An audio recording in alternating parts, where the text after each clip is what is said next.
तस्य ज्ञानाञ्जनशलाकया चक्षुरुन्मीलितं येन तस्मै श्रीगुरुवे नमः। नमो महावदन्याय कृष्ण प्रेम प्रदाय ते कृष्णाय कृष्ण चैतन्य नामने गौरतुषे नमः।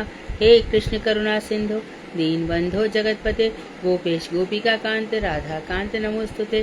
तप्त कांचन गौरांगी राधे वृंदावनेश्वरी वृषभानुसुते देवी प्रणमामि हरिप्रिय तवैवास्मि न जीवामि त्वया बिना इति विज्ञाय राधे तम नय माम चरणान्तिकम गुरुवे गौरचंद्राय राधिकाय तदालय कृष्णाय कृष्ण भक्ताय तद्भक्ताय नमो नमः। वांशाकल्पतरुभ्यश्च कृपा सिन्धुभ्येव च पतितानां पावनेभ्यो वैष्णवेभ्यो नमो नमः। श्री कृष्ण चैतन्य प्रभु नित्यानंद श्री अद्वैत गदाधर श्रीवासादि श्री गौर भक्त वृंद। हरे कृष्ण कृष्ण कृष्ण हरे हरे, हरे राम राम राम हरे हरे। मैं सर्वप्रथम मध्य गुरुपाद में पद्म परमाराध्यतम निद्र प्रविष्टो विष्णुपाद अष्टोत्तर शत श्री भक्ति वेदांत श्री नारायण गोस्वामी महाराज मध्य शिक्षा गुरुपाद में पद्म परमाराध्यतम निद्र प्रविष्टो विष्णुपाद अष्टोत्तर शत श्रीमद भक्ति वेदांत श्री बावन गोस्वामी महाराज के अभय चरण कमलों में अनंत कोटि दंड प्रणाम ज्ञापन कर उनकी ऐति कृपा की वांछा करती हूँ। मैं ग्रंथराज मणि श्रीमद भागवतक मरीचिमरा तदई रचयिता ओम विष्णुपाद सच्चिदानंद श्री भक्तिनोद ठाकुर के चरणार बिंद में असंख्य कोटि दंडवत प्रणाम कर उनकी अति कृपा की वांछा करती हूँ। मैं सभी वैष्णव के लिए यथायुग बंदन अभिवादन दंडवत प्रणाम करती हूँ। तो आज कल हमारा क्लास नहीं हो सका। आज प्रश्नोत्तर ही चलेंगे और ये हम गोपी गीत तक भी पहुँचे हैं। मेरे ख्याल से 9 श्लोक तक हमारे हो गए हैं। और ये गोपियाँ साधारण नहीं थी, वेदों के मंत्र गोपियाँ हैं, ऋषिगण गोपियाँ हैं।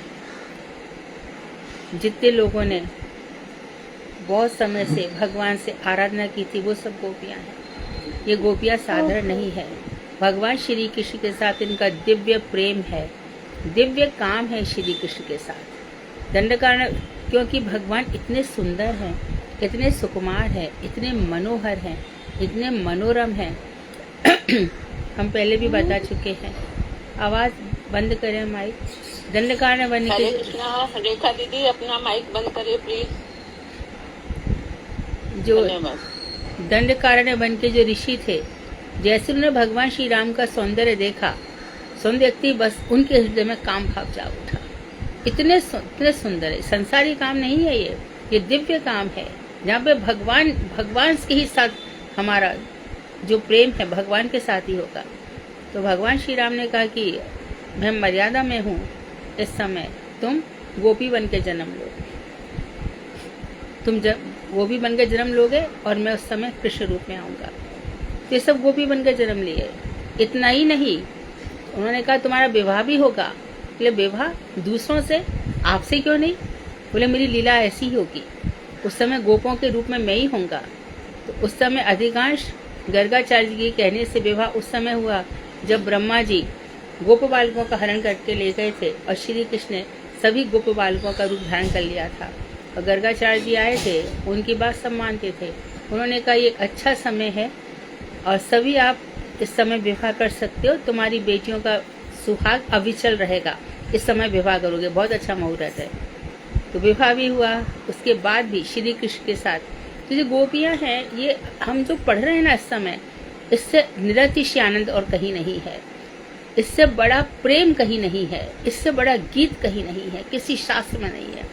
चाहे वाल्मीकि रामायण उठा लो, कहीं भी कुछ भी कोई भी ग्रंथ ले लो, तो हम बहुत धन्य है कि हम गोपी का गीत के विषय में भक्तिविनोद ठाकुर ने हमें बताया है, हम पढ़ो सुन रहे हैं। तो रस गरिमा के हमारे प्रश्नोत्तर चल रहे हैं, तो प्रश्नोत्तर प्रारंभ करें। हरे कृष्णा दीदी, दंडवत प्रणाम। हाँ, आशा सोनी दीदी जो हैं वो क्वेश्चन पूछेंगी और शालू दीदी नाम लेंगे। ठीक है। हरे कृष्णा दीदी। आशा सोनी आप दीदी आप पूछिए प्रश्न।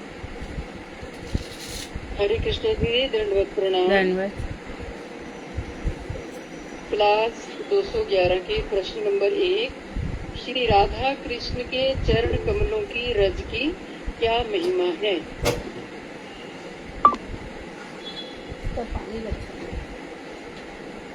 कृष्ण दीदी दंडवत प्रणाम। पूजा शर्मा दीदी। हरे कृष्णा दी दंडवत प्रणाम। श्री कृष्ण के चरण कमलों की रज को प्राप्त करने के साथ साथ ब्रह्मा, शिव तथा लक्ष्मी देवी भी अपने अशुभ विनाश के लिए सिर पर धारण करते हैं। श्रीमती राधिका के जो चरण है, चरण रेणु से युक्त होकर ये रज मतलब जो श्री कृष्ण की चरण रेणु है और भी अधिक धन्य हो गई है। हरे कृष्ण दंडवत प्रणाम।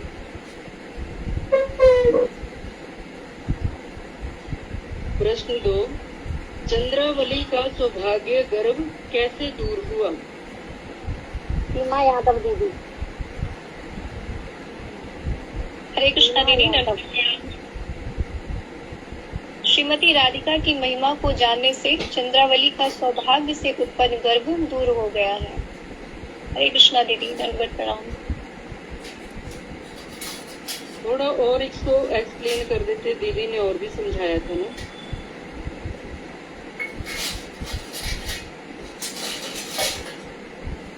सीमा, आप और एक्सप्लेन कर सकते हो? चंद्रावली जो है वो उनको यही गर्व होता है कि श्री कृष्ण मेरे पास आते हैं। तो चंद्रावली ने राधा रानी जी के रज की महिमा को भी देखा, इसलिए ये सार समझ के चंद्रावली का जो सौभाग्य का गर्व है वो दूर हो गया। उन्होंने कहा अन्याराधितो नूनम भगवान हरिरीश्वराः, इसने जरूर श्री कृष्ण की अधिक आराधना की है, इसलिए इसको इतना सौभाग्य मिला। हरे कृष्णा दीदी, इसमें हम ये वाला पॉइंट भी डाल सकते हैं ना कि श्री राधा रानी को रास मंडली से ले जाकर श्री कृष्ण सहसा ही अंतर्धान हो गए थे। तो श्री कृष्ण राधा जी को नहीं लिया था, पहले राधा जी रास मंडल से चली गई थी, उनके पीछे पीछे कृष्ण गए हैं, क्योंकि फिर उनका रास में मन नहीं लगा। राधा जी के जाते ही और राधा जी को इसलिए मान हुआ कि जिस तरह से मेरे साथ रहते वैसी सब गोपियों के साथ भी रह रहे हैं, इसके लिए वो वहां से निकल गई। तो उनके निकलते ही श्री कृष्ण का जो रास है, उनका रास उत्सव का मन ही हट गया, फिर पीछे पीछे भागे। प्रश्न 3, ललिता शव्या से अपने दुख को कैसे व्यक्त कर रही है? ललिता देवी दास दीदी। हरे कृष्णा दीदी दंडवत प्रणाम। ललिता का वचन अवलंबन लेकर बोली, हे सैव्या, श्री कृष्ण के चरण कमलों के साथ श्री राधा जी के चरण कमलों का होना कोई शोभ का विषय नहीं है, क्योंकि श्रीमती राधिका के अतिरिक्त और किसके चरण चिन्हों को श्री कृष्ण के चरण कमलों के साथ होने का अधिकार हो सकता है। परंतु फिर भी एक बात यह है कि जो कृष्ण धारामृत हम सब गोपियों का धन है, उनका वह अकेले ही पान कर रही हैं, केवल यही क्षोभ का विषय है। दीदी ने हमें समझाया था कि अधरामृत के बारे में, थोड़ा इसके बारे में बताएंगे? कृष्ण अधरामृत।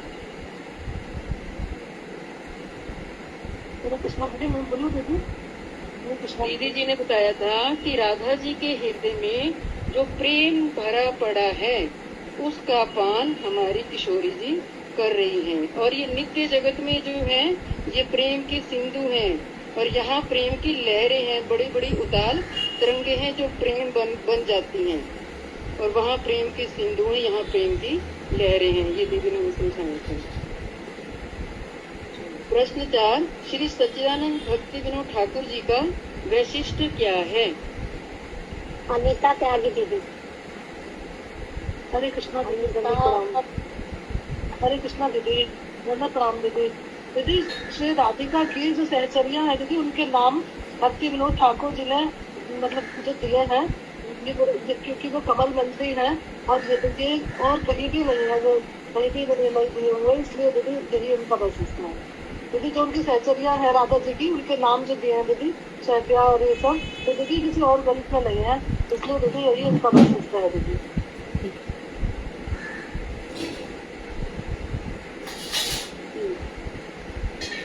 प्रश्न 5, गोपियों को राधा जी के चरण चिन्ह क्यों नहीं दिखाई दे रहे थे? सत्यवती खंडेलवाल दीदी।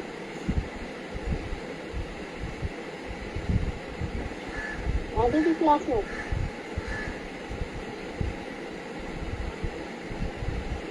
सर नहीं, सत्या शर्मिला भाभी आप बोले इसका आंसर। शर्मिला भाभी आपको आता है ये आंसर? राधे गोविंद। हाँ बोलो। श्री विशाखा जी, श्री विशाखा देवी जी कहने लगी, अहो राधिका जी का कैसा सौभाग्य है, वह यहाँ उसके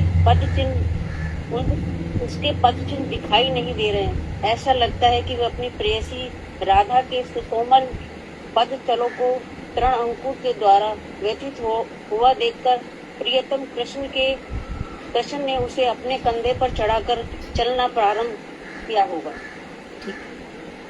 पहली बार उत्तर दिया आपने, है ना? 3-4 हाँ दीदी, साल में पहली बार उत्तर दिया। बहुत सुंदर, कीप इट अप। देखो आपको स्टार्स दे रहे हैं सब। तो आपकी सहेलियां लगता है, बिमला भाभी और कौन कौन है। हरे कृष्णा, दंडवत दीदी। हाँ। आपके कहने से ही मैं कुछ कर पा रही हूँ। हाँ नहीं, लेकिन मैं तो सबसे ही कहती हूँ, सभी कहती हूँ, फिर भी आप इतने दिनों बाद आज उत्तर दे रही हैं। मैं तो सबसे ही कहती हूँ, सभी लोग बोलो। कृष्ण भक्ति, कृष्ण श्रवण, कृष्ण कीर्तन हम सबको करना है। हमें इस जन्म को बेकार नहीं जाने देना है। बहुत उत्सुकता के साथ, बहुत उत्कंठा के साथ हमें इस काम में लगना है। संसार प्रपंच छोड़ दो। कौन क्या बोला, कौन क्या किया, हमारा कंसर्न है ही नहीं। सीधी सादी यदि चीप भाषा में बोला जाए तो भाड़ में जाओ सब।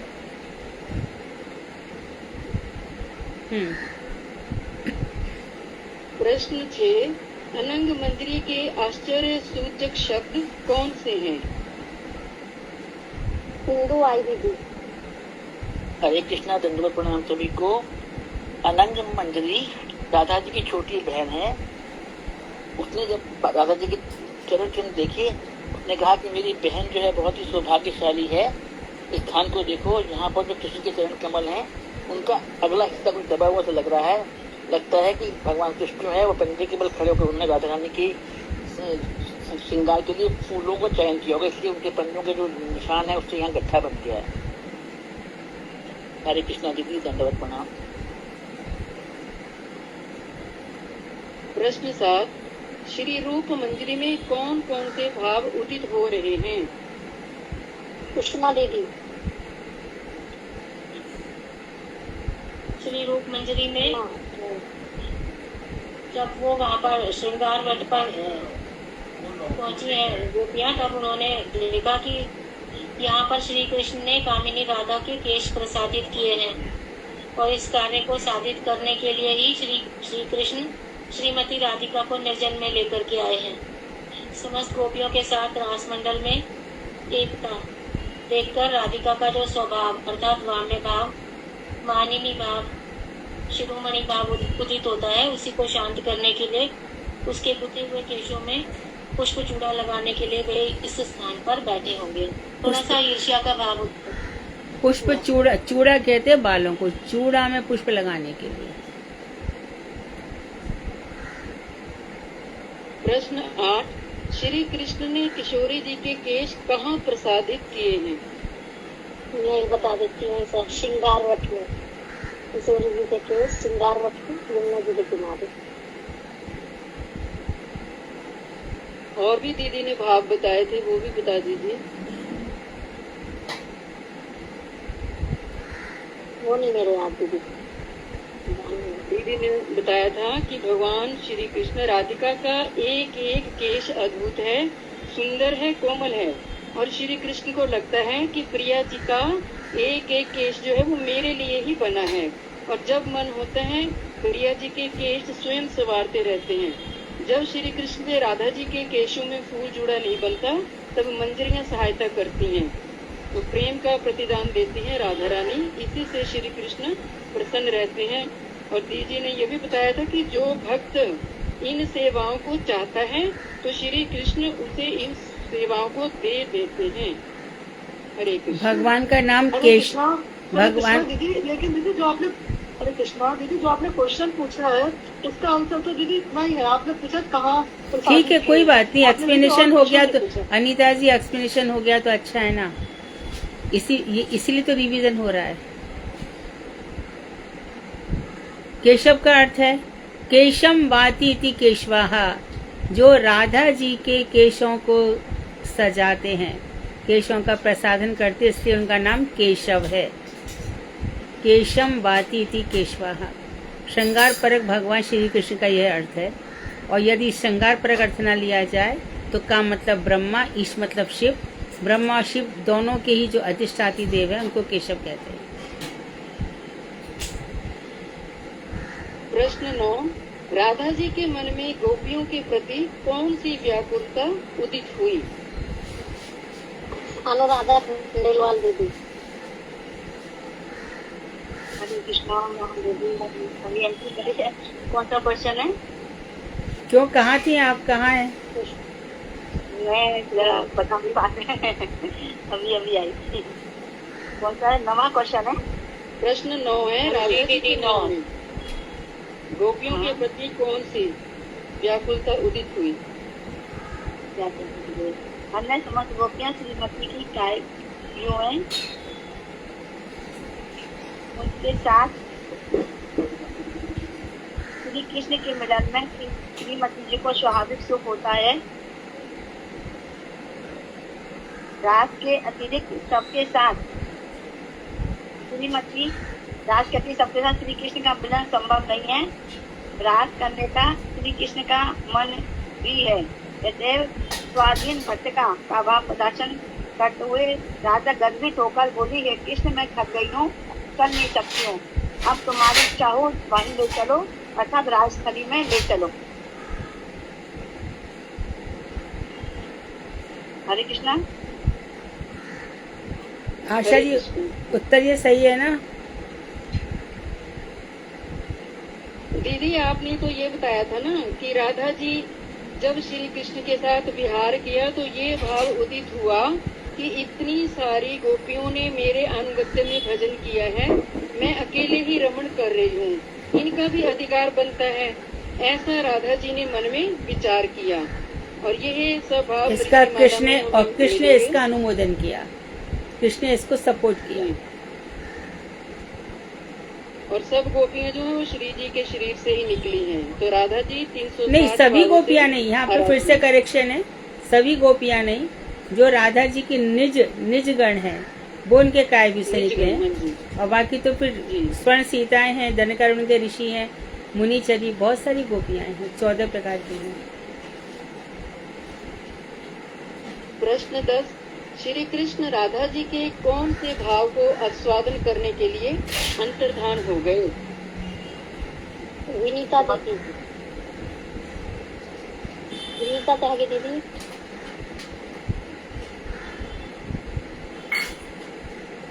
हरे कृष्णा।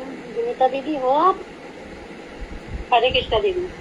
दीदी श्री कृष्ण जी श्रीमती राधा रानी के विक्रम भाव को देखने की इच्छा से अंतर्धान हो गए और उनके मन के भावों को जानकर कहने लगे कि हे प्रिय, मेरी कंधे पर आरोहण करो। यह कहते कहते श्री कृष्ण श्रीमती जी का विक्रम भाव देखने की इच्छा से अंतर्धान हो गए।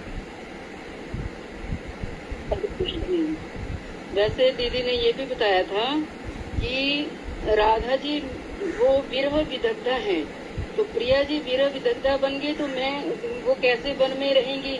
तो श्री कृष्ण अलक्षित भाव से थोड़ी देर के लिए पेड़ के पीछे छुप गए और राधा जी वियोग में क्या करेंगी, क्या करेंगी, वियोग देखते हैं कब तक रहेगा। तो ये छिपने का कारण था कि वियोग के बाद कितना सुख होगा और वियोग के बाद संयोग और संयोग के बाद फिर वियोग, वही वास्तविक सुख है। इसी भाव को आस्वादन करने के लिए श्री कृष्ण अंतर्धान हो गए। प्रश्न 11, राधा जी के उत्कृष्ट विरह के भाव को श्लोक के द्वारा समझाएं। प्रश्न 11। अच्युत प्रिया दीदी। हेमावती बोल रही हूँ।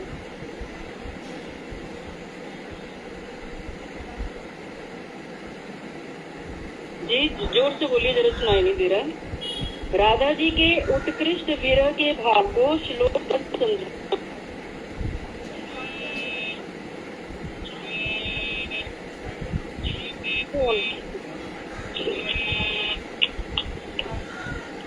बताइए। दीदी किसी और का नाम अच्युत सुनाओ। प्रिया दीदी, अच्युत प्रिया दीदी का नाम लिया, अच्युत प्रिया दीदी का। ये बोल नहीं रही। दीदी हरे कृष्णा, दंड प्रणाम दीदी। दीदी मेरे पास ग्रंथ नहीं है इस बार, मेरा छूट गया घर। दीदी क्षमा करना, मेरे को सही से उत्तर नहीं दे पाऊंगी, अगली बार दूंगी दीदी। हेमा दीदी, हेमा दीदी, हरे कृष्णा सालू दीदी, कौन सा हरे कृष्णा दंडवंदनम, हरे कृष्णा दीदी दंडवंदनम। हाँ नाथ रमन प्रेस, क्वेश्चन नंबर 11। हरे कृष्णा दीदी, आवाज आ रही है? दीदी हरे कृष्ण दीदी, श्लोक में सुनो, श्लोक मुझे आता है इस वक्त। दीदी वो बोल रही है, हेमा दीदी बोल रही है, अच्युत प्रिया दीदी 1 मिनट। जी दीदी, जी दीदी। दीदी ये श्लोक है, हा नाथ रमन प्रेष्ठ क्वासी क्वासी महाभुज दास्यास्त कृपणाया में सखे दर्श्य सन्निधिम। अर्थात हे नाथ, हे महाभुज, हे रमन, हे प्रेष्ठ, प्रेष्ठ मीन्स परम प्रियतम, इस समय तुम कहाँ हो? हे सखे, इस दीनहीन दासी को पुनः दर्शन दो। इसमें राधा जी का उत्कृष्ट विरह भाव को प्रदर्शित किया गया है। हरे कृष्णा दीदी। प्रश्न 12। सभी लोगों की अपेक्षा ब्रज क्यों अधिक उत्कर्षता को प्राप्त हो रहा है? सत्यवती दीदी, सत्यवती चौहान दीदी। हरे कृष्णा दीदी, 1 मिनट। ये यही जो सब गोपियाँ श्री कृष्ण के गमन मार्ग का अन्वेषण कर रही थी, उन्होंने दूर से ही प्रियतम के वियोग से मोहित होने वाली दुखी सखी, यही नहीं समझ लिया। 1 मिनट, ये नहीं 12वां है ना। हरे कृष्णा में बोल रही है। गोपियाँ कहने लगी, हे दैव, तुम्हारे जन्म के द्वारा यह व्रत जययुक्त हो गया। तभी तो इंद्रा अर्थात लक्ष्मी ने अपने धाम वैकुंठ को छोड़कर इस ब्रज का आश्रय कर रखा है। हमारे सामने प्रकट होकर तुम अपने दर्शन दो, हम तुमने ही अपने प्राणों को समर्पित करके तुम्हें ढूंढ रहे हैं।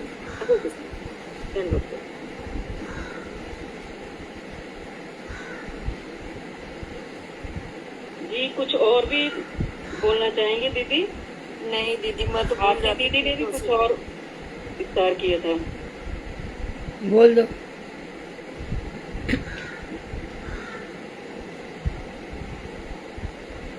दीदी इसका आंसर फिर से बोल दूं मैं? नहीं, आंसर तो सुना, कुछ और बताना तो बताओ। ठीक है दीदी। अगला प्रश्न। विप्रलंब रस में कौन कौन से भाव उदित होते हैं? रूबी दीदी, कृष्णा रूबी दीदी, रूबी गोस्वामी दीदी। हरे कृष्णा दीदी, मैं नहीं बनाता है, थोड़ा कुछ आंखों में इशू थी इसीलिए। ठीक है दीदी। रेखा मिश्रा दीदी, रेखा दीदी, रेखा मिश्रा।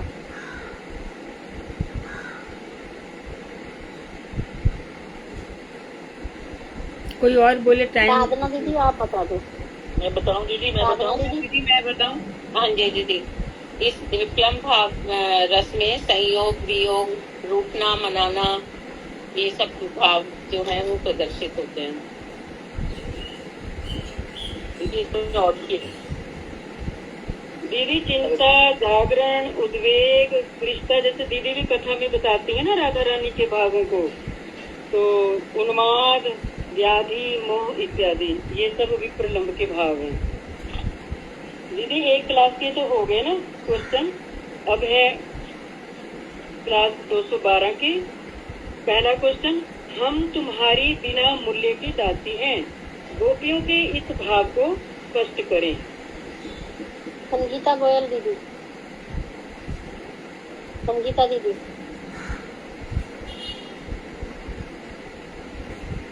तो सरल है तो बोल दो। हरे कृष्ण। मैं बताऊं बोलो दीदी, मैं बोलूं इसका? बोलो बोलो। दीदी मेरे को जाना है फिर डॉक्टर की जरा। मैं बोल दूं? बोल दो, आप बोल दो। हाँ जी दीदी, इसमें वो गोपियों का ये बता रहे हैं कि जैसे वो गोपियां कहती हैं कि ना तो हम आप मतलब आपने हमें खरीद रखा है कि जो आप हमारी खैर हम आपकी सब पूर्ण कर दें, और ना ही हम आपकी वाइदा है, तो इसीलिए आपका हमारे पर कोई भी जोर नहीं है। विवाहिता पत्नियों की फरमाइश होती है, वो हम आपसे कोई फरमाइश नहीं करते। ना आपने कुछ हमें खरीद रखा है तब भी हम आपको कोई फरमाइश नहीं करते। ना तो हम विवाहिता हैं और नहीं आपने हमको पैसे देके खरीदा है।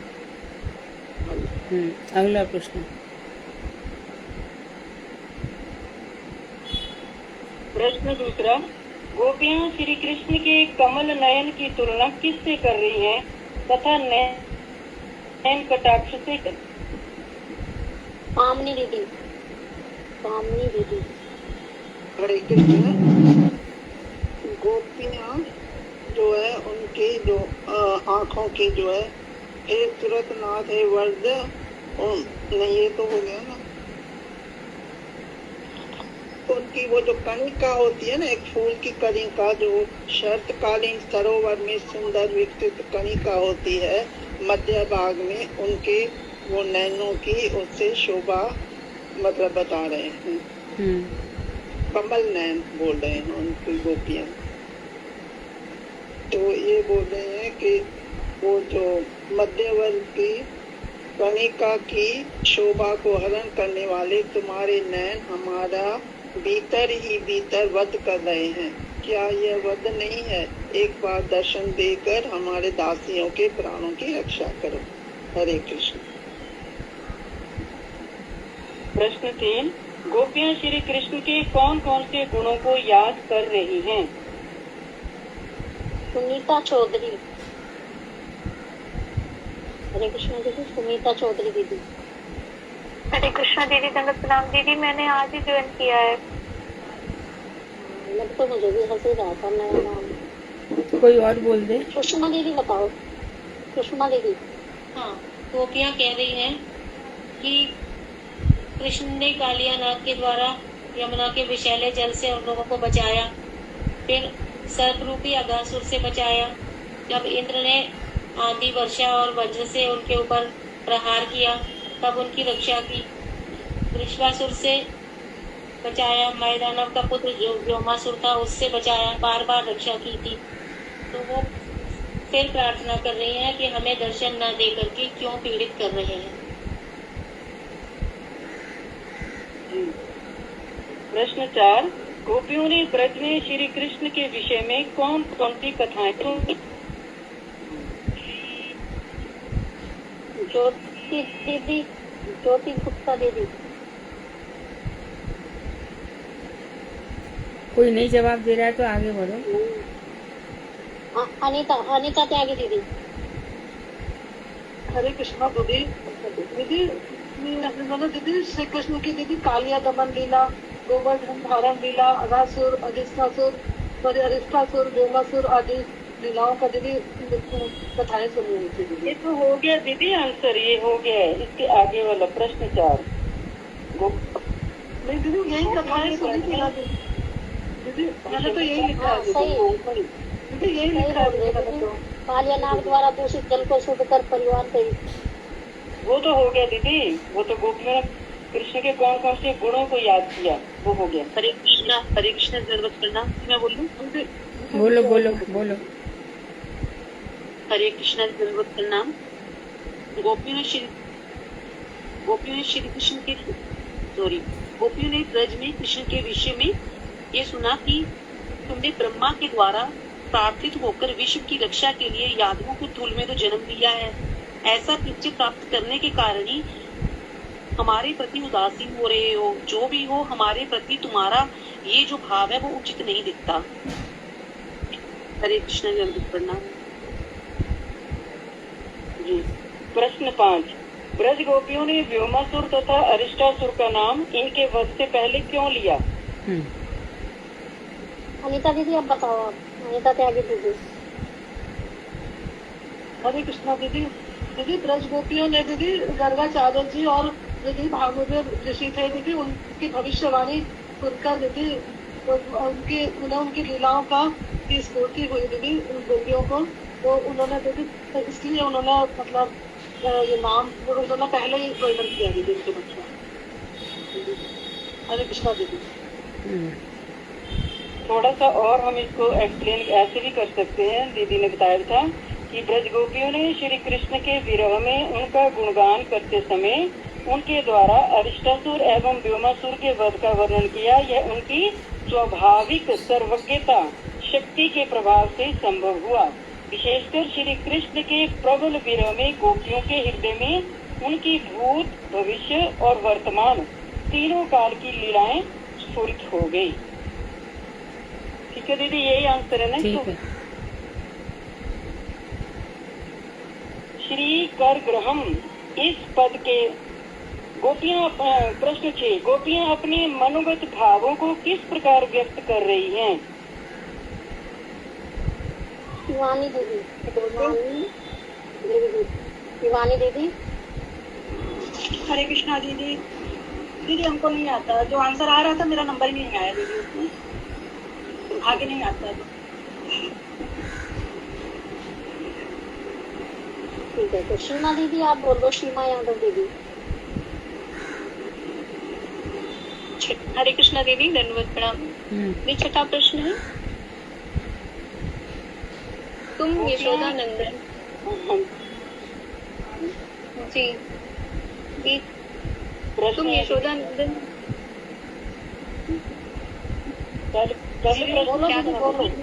गोपियां अपने मनोगत भावों को किस प्रकार व्यक्त कर रही हैं? जी, गोपियां कहती हैं, तुम यशोदा नंदन हो, तुम ही हम लोगों के अस्तित्व हो, प्राण हो, किंतु हम लोग तुम्हारा जो भाव देख रही हैं उसमें तुम अपने उस भाव को छुपाकर अखिल देहियों की अंतर आत्मा के दृष्टा रूप विष्णु के रूप में प्रतीत हो रहे हो। हमने सुना है कि तुमने ब्रह्मा द्वारा प्रेरित होकर विश्व की रक्षा के लिए यादवों के कुल में जन्म लिया है। ऐसा परिचय प्राप्त करने के कारण ही हमारे प्रति उदासीन हो रहे हो। जो भी हो, हमारे प्रति तुम्हारा यह भाव उचित नहीं दिखता। हरे कृष्णा दीदी, दंडवत प्रणाम। दीदी इसका आंसर ये है, हे यदुकुल शिरोमणे, हे कांत, जन्म मृत्यु रूपी संसार के भय से भयभीत प्राणी जब तुम्हारे श्री चरण कमलों में शरणागत होते हैं, तब तुम अपने जिस कर कमल के द्वारा उन्हें अभय प्रदान करते हो, हम उन्हीं कर कमल की प्रतीक्षा कर रही हैं। हमें संसार दशा से बिल्कुल भी भय नहीं है। ये है दीदी इसका आंसर। प्रश्न 7, श्री कर ग्रहम इस पद के द्वारा तो साथ में आंसर हुआ ना जी? मैं क्वेश्चन नंबर 7 में बोल रही हूँ। श्री कर ग्रहम इस पद के द्वारा गोपियों का क्या मनोरथ है? क्या कहना चाह रही हैं गोपियाँ? श्री कर ग्रहम बोलो दीदी, आप बोलो। अभी ये बोला था ना, तो इसी का निशान लगाएगा मैं तो, ये वाला कर गरम कराई। हम तुम्हारे हृदय की, तुम्हारा ये कर कमल तुम्हारे चरण से, क्योंकि संसार दशा का नाश करके अभय प्रदान करने वाला है। हम तुम्हारे हृदय भय को दूर करने वाले तुम्हारे कर कमल की प्रतीक्षा कर रही हैं। हे कान, हमें संसार दशा से भय नहीं है। कृपा करके सब प्रकार की कामना को पूर्ण करने वाले अपने श्रीहस्त कमलों को हमारे मस्तक पर रखकर हमारे हृदय दुख को दूर करो।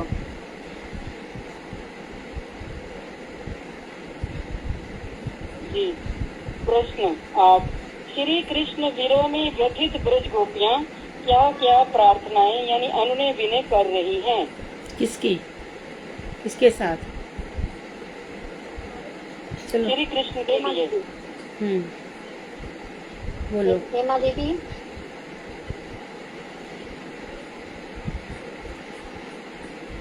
बोलो हेमा।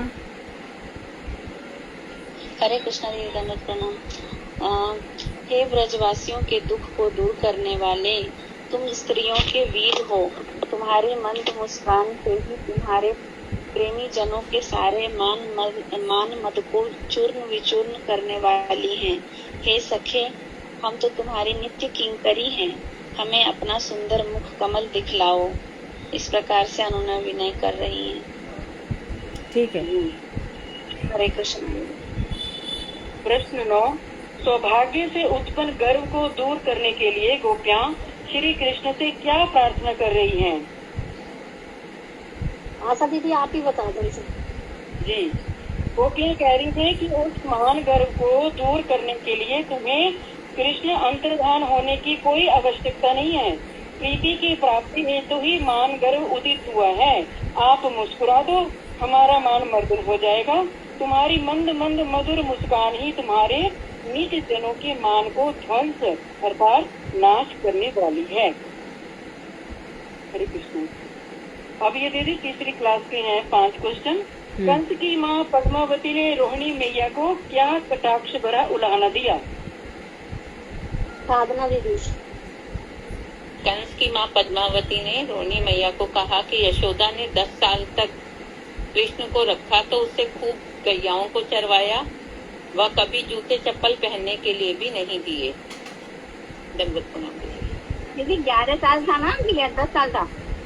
क्या 11 साल 2 महीना। 11 साल का 11 साल 2 महीना। माखन भी नहीं दिया, सब माखन भी नहीं दिया, चोरी करवाई, वो चोरी करने को हो गए। ना खाता दिया, जूते भी नहीं दिए और पढ़ाया भी नहीं। प्रश्न 2, गोपियों ने किंकरी भाव से भगवान श्री कृष्ण के चरणों में क्या प्रार्थना की? सामने दीदी। हरे कृष्ण। सामने गोपियों ने। हरे कृष्ण। उन्होंने कहा कि हे पुष्कर लोचन कमल नयन, तुम्हारे वह जो मधुर वचन जो सुंदर सुंदर पदावलियों से मिश्रित है तथा पंडितों के चित्त को भी अत्यधिक आकर्षित करने वाले, उन्हीं वचनों के द्वारा मोह को प्राप्त होने वाली अपनी इन विधि करी यानी किंकरियों को हे वीर आप अपना अधर अमृत पान कराइए। हरे कृष्ण। प्रश्न 3, आपकी कथा अमृत किसके लिए सर्वस्व है और महाजनों ने इसके विषय में क्या कहा? निशा दीदी, निशा गुप्ता दीदी। बताओ। हरे कृष्ण दीदी।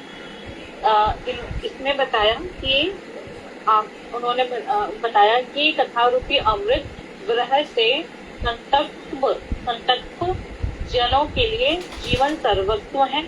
महाजनों ने कहा है कि इसी से सभी कल्मश अर्थात पाप और ताप नष्ट होते हैं। यह श्रवण मंडल अर्थात श्रवण मात्र से ही परम कल्याण का दान करने वाली तथा श्रीमद् अर्थात अप्राकृत कवियों द्वारा बहुत विस्तृत भी की गई है। जगत में जिन्होंने बहुत अधिक दान किया है अर्थात जो बहुत अधिक सुकृतिशाली है, वे सभी आपकी कथा रूपी अमृत का पान करते हैं। वर्तमान समय में हमारे भूरीदा जना महाजन कौन कौन से हुए हैं?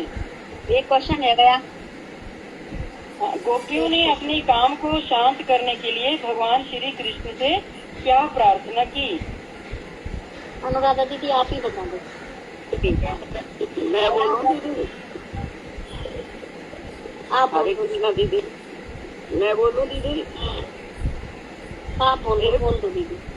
हे प्रिय, तुम्हारा सुंदर हास्य, प्रेम भरी चितवन, तुम्हारा ध्यान मंगलमय बिहार तथा निर्जन में किया गया हास्य, हृदय स्पर्शी हलाक, ये कपटी, ये सब हमारे मन को शुद्ध कर रहा है। हरे कृष्ण। ये नहीं है ना? नहीं दीदी, ये नहीं है ना, ये है ना शरणागत व्यक्तियों के समस्त पापों को नष्ट करने वाले, गैयाओं का अनुमोदन करने वाले, सब प्रकार की शोभा और संपत्ति की अधिष्ठात्री देवी साक्षात श्री लक्ष्मी के निकेतन तथा कालिया नाग के फणों पर रखे गए अपने उन श्री चरण कमलों को हमारे वक्ष स्थल पर रखकर काम को शांत कर दे। प्रश्न 5। वर्तमान समय में हमारे भूरीदा जना महाजन कौन कौन से हुए हैं? चालू दीदी, इस बार दीदी में जो रह गया हो उससे पूछ लो कि वो बता दे, जिसने नहीं दिया है अभी तक और देना चाहता है। हाँ दीदी, मैं भी यही बोलने वाली थी, जो कोई रह गया वो इस क्वेश्चन का आंसर दे दो, दे सकता है दीदी।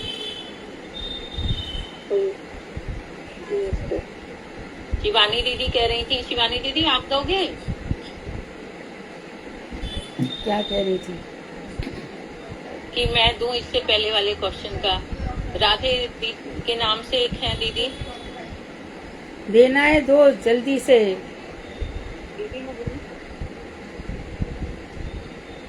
श्यामली बिसाई दीदी,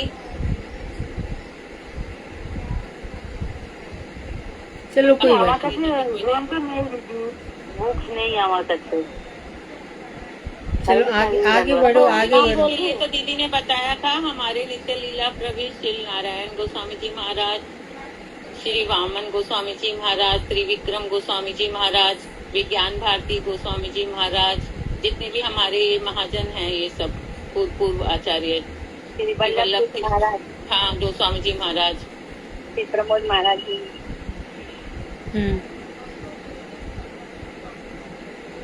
आगे अभी कितने प्रश्न हो रहे हैं? हो गए क्वेश्चन आंसर। दीदी आपकी कृपा से, आपके आशीर्वाद से थोड़ा सा ये हमें हिम्मत हुई है कि ये प्रश्न और उत्तर का ये सत्र समाप्त हुआ। बहुत सुंदर, अच्छा रहा, बहुत अच्छा रहा। आप ध्यान से सुनती हैं कथाएं, आत्मसात करती हैं, ये बहुत अच्छी कृपा है भगवान की। बहुत सुंदर। ऐसे ही अपना वरद हस्त दीदी हम सब पर बनाए रखो। हम बहुत मुझे आपके दर्शन के अभिलाषी होते हैं। कल बहुत मिस किया, आपका स्वास्थ्य अच्छा मुझे भागवत के अतिरिक्त और कुछ आता नहीं है। मैं इतना ही जानती हूँ बस। मैं जीवन में कुछ किया ही नहीं, मैं जीवन में कुछ किया ही नहीं। श्रीमद् भागवत आपने तो दीदी मायाबद्ध जीवों को जीना सिखा दिया दीदी, मायाबद्ध जीवों को। दीदी कुछ और बचा ही नहीं करने के लिए। हाँ, इतना जरूर था। जो मैं तुम लोगों को कहना चाहूंगी कि जितने भी महात्मा है, जितने भी महात्मा, उन लोगों को पता चल जाता है कि हमारे हृदय में क्या है। वो लोग जानते हैं।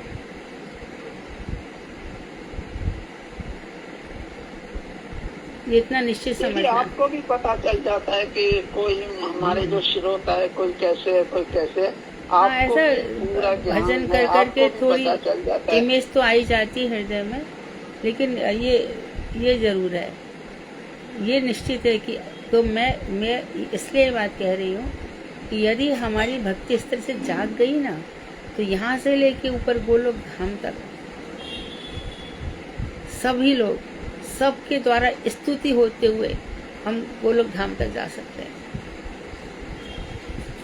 प्रपंच में बिल्कुल मत फंसना, जरा भी मत फंसना। ये ध्यान रखना। जितना इससे विरक्त हो जाओगे, हाँ, किसी को मरते देखो तो सोचो हमें भी मरना है, किसी कुछ भी देखो तो ये शरीर का ही मरना जीना है, तो बिल्कुल भी आसक्त मत हो जाओ।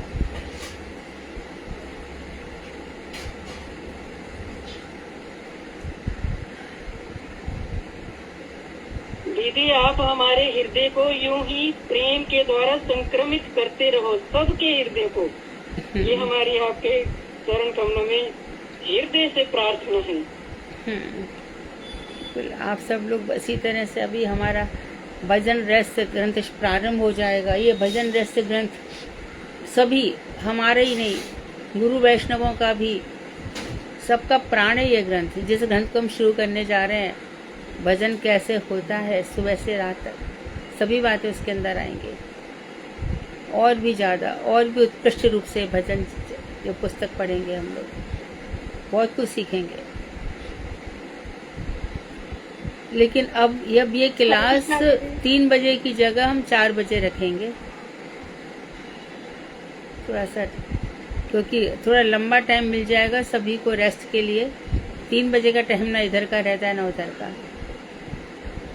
ये भी नहीं, 3 बजे की आदत होगी अब सबको। 3 बजे अपने आप सो भी रहे हो ना तो आँख खुल जाती है दीदी। कितनी हाँ, बड़ी अभी 3 बजे ऑटोमेटिक 3 बजे का स्वभाव में हो गया दीदी। जो अभी 4 बजे सब लोग सो सकते हैं आराम स्वभाव में भी हो गया। से। हाँ, कोई बात नहीं, अभी हम 4 सोना दीदी, सोने की कोई आवश्यकता ही नहीं इतनी। 4 दिन में 4 पे पहले रखेंगे, समय है। सब खा करके सो लेंगे, एकदम 4 पे उठ जाएंगे सब।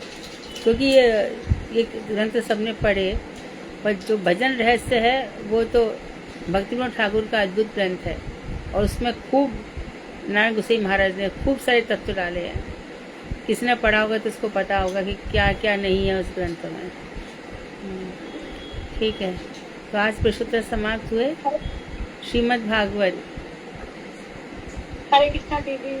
हाँ प्रणाम दीदी। हाँ सीमा, हाँ दीदी हम लोग सोचते हैं कितना सौभाग्यशाली है दीदी आप मिली, लेकिन हमको ग्रंथ पढ़ने कब आए दीदी ये नहीं समझ आता। ग्रंथ और दीदी आपके बर्थडे में बहुत याद कर रही थी दीदी, इतना मिस कर रही थी आपको, पता नहीं बहुत मिलने का मन हो रहा था दीदी आपके जन्मदिन। ग्रंथ देखो, सबने ग्रंथ खरीद के रखे हैं, अब खुल रहे हैं।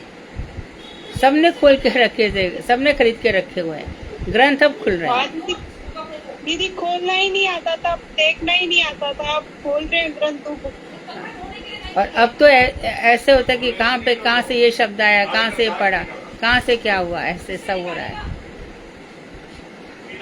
ठीक दीदी है, अग्रल भी आपको बहुत याद कर रहा था। तरह से आप पहले भक्ति मार्ग में आती तो परम गुरुदेव मेरे घर आते, आप पहले क्यों नहीं आई हो? ऐसे बहुत सारी बातें हो रही थी दीदी आपसे। अभी तो अविरल तो कितना छोटा बच्चा है अभी, अविरल का क्या है। वो कह रहा था पहले क्यों नहीं है, 20 साल भक्ति मार्ग में आती तो परम गुरुदेव मेरे घर आ जाते, ऐसे बोल रहा था दीदी। हमने कहा चलो गुरुदेव आए हैं, फिर दीदी कभी आ जाएगी। तो मतलब बहुत याद कर रहे थे दीदी। अविरल तो बहुत छोटा है। आगे का साधना और सुधा आगे बढ़ाइए। दीदी आज शालू दीदी प्रश्न करेंगी, सुधा दीदी क्लास में नहीं है और मैं आंसर दूंगी। ठीक है, हरे कृष्णा दीदी, दंडवत प्रणाम। हरे कृष्णा दीदी, सर्वप्रथम मैं अपने दंडवत सीमा, दंडवत को प्रणाम करती हूँ, असंख्य कोटि दंडवत प्रणाम। फिर अपने परम गुरुदेव नित्य लीला प्रवेश शील स्तोत्र श्री भक्ति वेदांत नारायण गोस्वामी जी महाराज के चरणों में असंख्य असंख्य कोटि दंडवत प्रणाम। मेरी शिक्षा गुरु श्रीमती मधु खंडेलवाल दीदी भागवताचार्य जी के चरणों में अनंत अनंत कोटि दंडवत प्रणाम, और यहाँ उपस्थित सभी वैष्णव के चरणों में यथा योग्य दंडवत प्रणाम अभिनंदन स्वीकार हो। शालू दीदी पूछिए। हरे कृष्ण दीदी, शिल गुरुदेव की गुरु परंपरा दीजिए कि वहाँ बहुत आचार्य मधु दीदी दीजिए, और सभी का मेरा यथायोग्य दंडवत। जीव के संसार चक्र में भटकने का क्या कारण है? अविद्याग्रस्त जीव असद संग में पड़कर षड्रिपुओं के अधीनस्थ होकर आत्म तत्व को नहीं जान पाता है। षड्रिपुओं बोल रही हो ना? षड्रिपुओं, जी हाँ, जी, षड्रिपुओं। यही उसके संसार चक्र में भटकने का कारण है। याज्ञवल्क्य ऋषि जी ने मैत्रेय जी को ऐसा उपदेश दिया है, आत्मा व अरे द्रष्टव्य श्रोतव्यो मंतव्यो निध्यासितव्यो। निधिध्यासितव्यः, निधिध्यासन है, निधिध्यासितव्यः। हाँ निधि, हाँ जी यही है, निधिध्यासितव्य।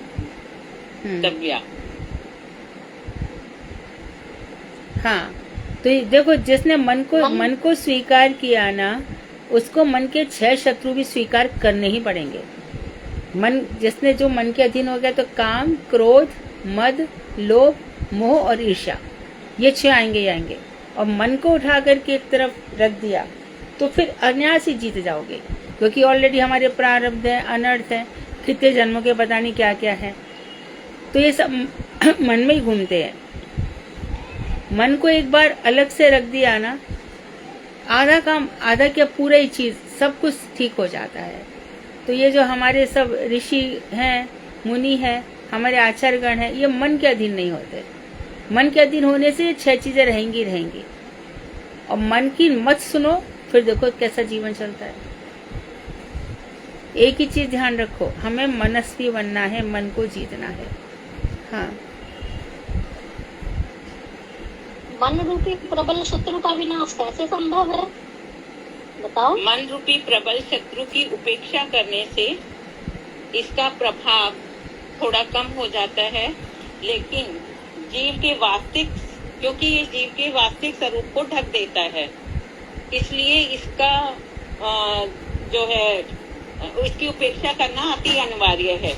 श्री गुरु के चरण कमलों का आश्रय एवं श्री हरि की उपासना रूपी अस्त्र के द्वारा सावधानी पूर्वक इसका विनाश संभव है।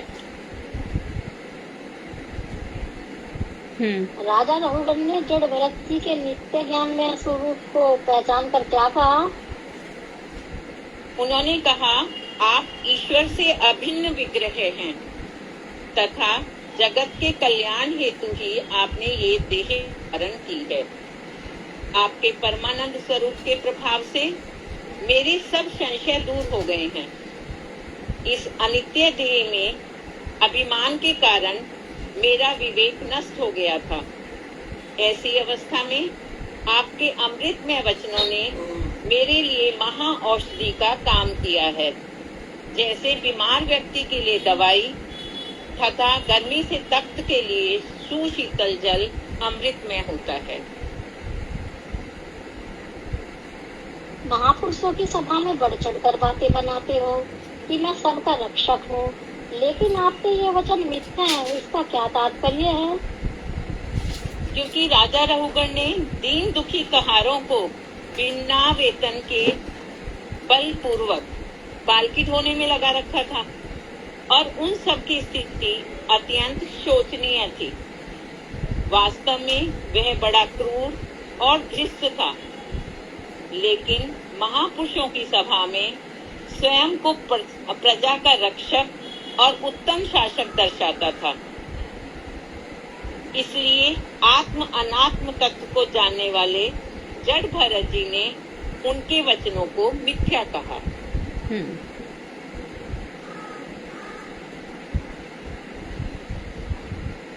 तथावर स्थावर और जंगम पदार्थों की उत्पत्ति और विनाश पृथ्वी के विकार मात्र कहते हैं। स्थावर और जंगम सभी पदार्थों का आदि और अंत है। वे सब पृथ्वी से ही उत्पन्न होते हैं और पृथ्वी में ही मिल जाते हैं। वास्तव में ये सब वस्तुएं नाम मात्र के लिए ही भिन्न दिखाई देती हैं, जबकि वे पृथ्वी का ही रूपांतर मात्र हैं। परमाणु एकत्रित होकर पृथ्वी रूपी स्थूल अवयवी को उत्पन्न करते हैं। ये परमाणु भी नित्य नहीं हैं, अदृश्य हैं। इनके विविध संगठनों से रचित घटपट आदि भी सत्य नहीं हैं। अतः स्थावर और जंगम पदार्थों की उत्पत्ति और विनाश पृथ्वी के विकार मात्र हैं, सत्य नहीं। यदि ये सभी विकार मात्र है तो सत्य क्या है? आवाज नहीं आई। शालू इतना ही आया। ये सभी विकार मात्र हैं तो अच्छा दीदी ठीक है दीदी, फोन दूर था थोड़ा सा। यदि ये सभी विकार मात्र है तो सत्य क्या है? सत्य क्या है? अद्वैय ज्ञान ही सत्य है। यही गुणातीत, मोक्षप्रद, अद्वितीय, सर्वव्यापक एवं निर्विकल्प है। इस ज्ञान की पूर्ण प्रतीति का नाम भगवान है। पंडित जन इनको वासुदेव कहते हैं। वे ही ब्रह्म की प्रतिष्ठा और आश्रय, परमात्मा के अंशी व भक्तों की उपास्य वस्तु हैं। भगवत तत्व ज्ञान की प्राप्ति कैसे संभव है, बताओ। भगवत तत्व ज्ञान की प्राप्ति ब्रह्मचर्य, वानप्रस्थ, संन्यास आदि से अथवा जल एवं अग्नि, सूर्य और देवताओं की उपासना से प्राप्त नहीं हो सकती है। यह केवल महाभागवतों की चरण रज से अपने को पूर्ण रूप से अभिषिक्त होने पर ही संभव है। भक्त पद धूलि और भक्त पद जल, भक्त भुक्त अवशेष, यही 3 महाबल। भगवान वासुदेव में शुद्ध रति कैसे उत्पन्न हो सकती है? महाभागवतों की सभा में उनके मुख से निसृत भगवान की लीला कथाओं को आदर तथा मनोयोग के साथ सुनने से सांसारिक विषय वार्ताओं में अरुचि उत्पन्न हो जाती है तथा मुमुक्षुओं की मुक्ति की कामना भी दूर हो जाती है और भगवान वासुदेव में शुद्धारति उत्पन्न हो जाती है। भवाटवी का क्या तात्पर्य है? भवाटवी अर्थात संसार रूपी जंगल, जिसमें कि जीव अपने कर्मों के फल स्वरूप इस मृत्यु संसार अर्थात अनित्य संसार में चक्कर काटता रहता है। इन क्रियाओं के परिणाम स्वरूप जीव भवाटवी में फंसता है। भगवान की माया से विमोहित होकर त्रिगुणों में विभक्त शुभ अशुभ और मिश्रित समस्त कर्मों को ही अपना एकमात्र कर्तव्य मानकर उन्हीं के निर्वाह में लगा रहता है। इसी कारण उसकी त्रिवर्ग में आसक्ति हो जाती है और वह व्यापारी की भांति सुख की कामना के लिए चारों दिशाओं में भटकते हुए भवाटवी में फंस जाता है, पर उसे सुख प्राप्त नहीं होता। ग्रह मेदी के पारिवारिक जनों को जड़ भरती ने गीदड़ की संज्ञा क्यों दी? जिस प्रकार एक ग्रह मेदी व्यापारी की भांति देश विदेश में भटककर अपने परिवार का पालन पोषण करते हुए दुख बहुल जंगल में पहुंच जाता है, जहाँ की 6 लुटेरे बलपूर्वक उसका सर्वस्व लूट लेते हैं। जिस प्रकार भेड़िया भेड़ों के झुंड में घुसकर उन्हें खींच ले जाते हैं, उसी प्रकार भवाटवी में इसके साथ रहने वाले गीदड़ अर्थात पत्नी संतान आदि ही इसके अंतःकरण रूपी घर में प्रवेश कर इसके चित्त रूपी धन को इधर उधर खींचने लगते हैं। तो आज इसको विराम देंगे। अभी कितने प्रश्न बाकी है? बहुत है अभी तो ना? जी दीदी, अभी तो 23-24 है। 23-24 है ना? ठीक है जी। आज यहीं पे विराम देंगे। हरे कृष्णा दीदी, धन्यवाद प्रणाम दीदी। ठीक बहुत अच्छा था। आज मंगल है ना, बुध गुरु शुक्र, 8 प्रश्न 3 दिन ले लो तो खत्म हो जाएंगे। ठीक है दीदी। हरे कृष्णा दीदी, धन्यवाद प्रणाम दीदी। हाँ, कीर्तन करेगा कोई? कीर्तन गाएगा? हरे कृष्णा दीदी, गाओ रूबी, गाओ। मैं करूँ दीदी? हाँ दीदी को जाना मेरा यथायत्न भूलिया तो मारे संसारे आसिया के नाना विधा था तुम्हारा चारणे आसी आमी बलिबे दुखेर कथा जननी जठरे शिलामा जखाना बिसामा बंधाना पास एक बार प्रभु देखा दिया मोरे एक बार प्रभु देखा दिया मोरे वंचिल ए दीना दास तखना भाविनो जन्म पाइया करीब भजना तब जन्म आइला पड़ी माया जाले जन्म आइला पड़ी माया जाले नहाइला जाना लाबा आधेरा छेले सजनेरा तोले हसिया का तो ना काल जनका जननी स्नेहता भूलिया जनका जननी स्नेहता भूलिया संसार लागिला भाल कर में दीने दीने बल कहैया देखो ना बालक सह आरती शोधीने ज्ञान उपजिला आरती शोधीने ज्ञान उपजिला पाठ पडी अहरह विद्या गौरवे भ्रमी देशे देशे धन उपार्जन करी सजने पालन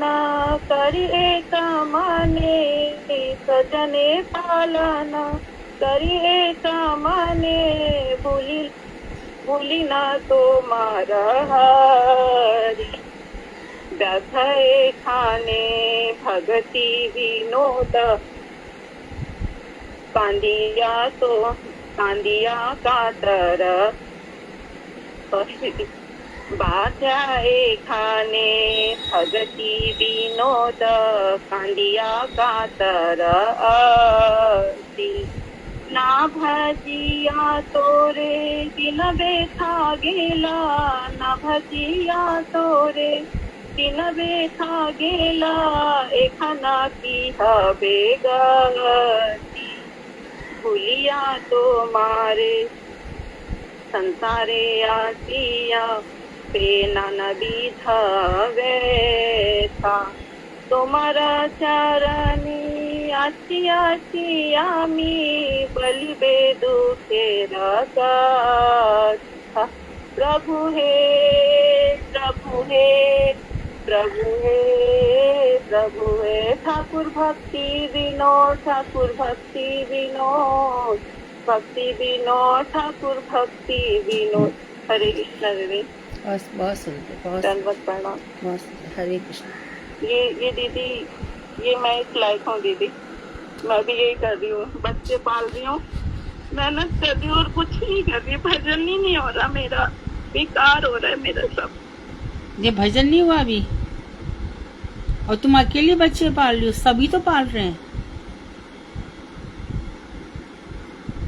तुम अकेली नहीं हो रूबी। ये कीर्तन तो मैं अपने लिए ही सोचती हूँ दीदी, क्या कर रही हूँ मैं तो। मुझे तो लगता है कोई भजन ही नहीं कर रही, कुछ नहीं कर पा रही हूँ। वो यही तो कह रहे हैं।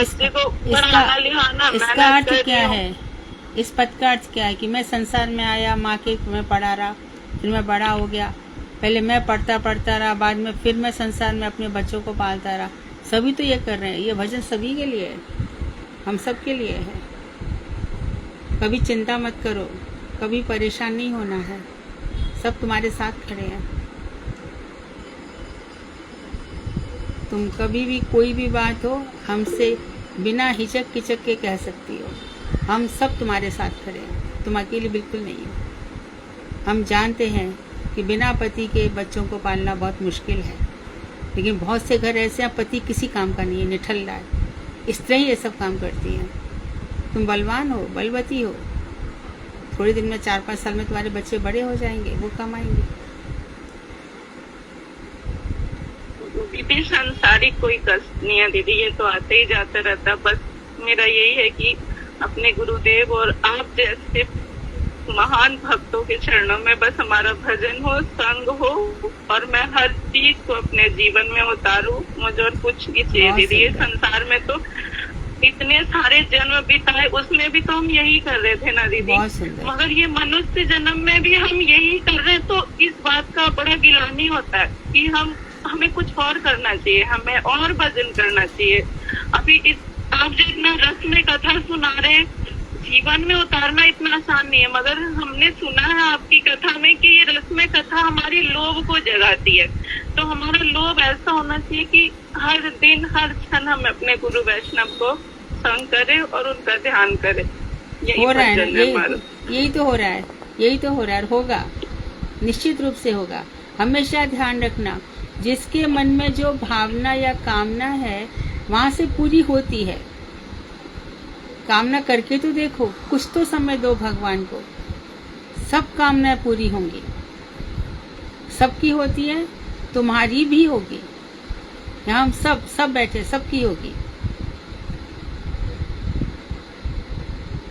मुझे, तुमको भजन का है, कीर्तन का शौक है, हो रहा है। मुझे ग्रंथ लिखने का शौक था, लाख मुसीबत, कुछ भी कोई किसी का मुझे गुरुदेव की आज्ञा शिरोधार्य करती थी। तो ये सब सबके साथ होता है, जरूर होगा, सबका होगा। डरना मत, कोई भी घबराना मत, एकदम चली चलो। नहीं दीदी, आपने तो निडर बना दिया। बिल्कुल निडरता से सब ये वाक्य तो महावाक्य है दीदी, इनको तो कोई भी किसी को भी डरना नहीं है, घबराना नहीं है। पकड़े होते तो पता नहीं मेरा क्या होता। सम्मान करते हैं दीदी, आपके तो वाक्य इतने एकदम बस आगे बढ़ो, पर उठो। दीदी हरे कृष्ण। मैंने नहीं दीदी, आपने मुझे कस के पकड़ा दीदी, इसीलिए मैं इस मतलब भीषण आग में भी मैं खड़ी उतरी हुई हूँ, बिल्कुल घबराती नहीं। और मैं उसी मार्ग पे चलती हूँ जिस मार्ग पे मेरी दीदी और मेरे गुरुदेव मुझे कहते चलने, और मुझे कुछ नहीं चाहिए। तुम किसी का कोई कुछ भी बोले, किसी का कुछ सुनना नहीं है, किसी को भाव ही मत देना है, कहीं तुम घबराना ही मत। मुझे बताना कोई किसी से तुमसे कुछ कहता है, क्यों इतना घबराई हो, क्यों इतना डरी हो, क्या जरूरत है?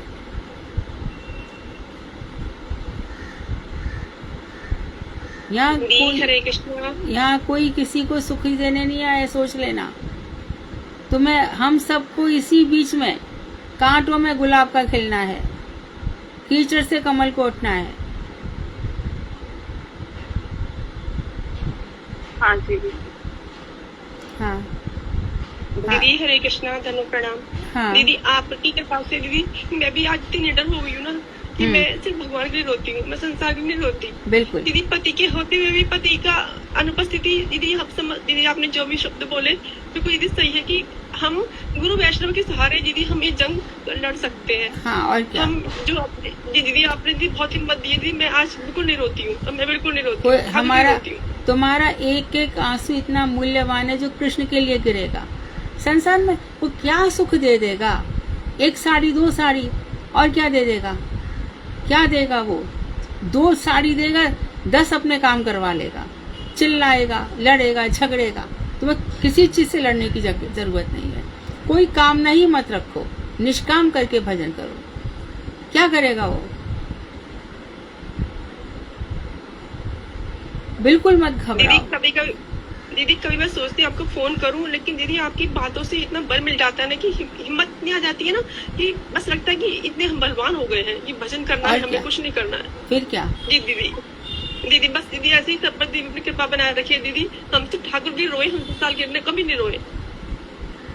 तब भी कोई रोता था तो गुरुदेव हमेशा बोलते थे मेरी बेटी है वीरांगना, उसको बॉम्बे से बुलाता हूँ मैं। कभी भी घबराना। सच मैं कह रही हूँ, उपनिषदों का वचन है, माँ भई डरो मत, गांठ बांध लो। तू है कौन, तेरी क्या औकात है? कोई भी हो, ये मैं पति पत्नी, माँ बाप, बहन भाई, रिश्तेदार किसी की भी नहीं कह रही हूँ, मैं जनरली बात कह रही हूँ। हम ही किसी को इतना भाव देते हैं, वो हमारे सिर पर चढ़ता है। भाव देना ही छोड़ो, हम ही उसको अपने सिर पर बैठाते। ले हमारे सिर पर बैठ, ले तूने मुझे याद नहीं किया, तू कैसा मेरा भाई है, मुझे फोन भी नहीं करता है, कैसा है, कैसा क्या है। ये सब बकवास है, सब झूठ है। यदि वो आपका है तो 100 दफा फोन करेगा, और यदि नहीं है तो आप 100 दफा बोलो तो भी नहीं करेगा। कौन है इस संसार में किसी का? इसलिए सब रोते रहते हैं, मेरी बहन ऐसी, मेरा भाई ऐसा, मेरा। अरे छोड़ो ना, हमारे बहन में सब गुरु बहन भाई, उन पे विश्वास रखो। सब गुरु बहन भाई तुम्हारे हैं। जो तुम्हें एक बार नहीं पूछता उसको 100 बार मत पूछो। तुम बलवान बनो उससे। तुम क्यों झुक गए? वो फोन नहीं करता, 100 दफा मत कर। हमारे पास श्री नाम, हरि नाम का ही सहारा है, ग्रंथों का सहारा है, हमारी आचार्य परंपरा का सहारा है, हमारे प्रभुपाद जी। इन सब के ग्रंथों में कितनी शक्तियां भरी पड़ी हैं। पिछले जन्म में जाने कौन कौन हमारा क्या था। ये सारे कर्मों के भोग है। डरना ही मत।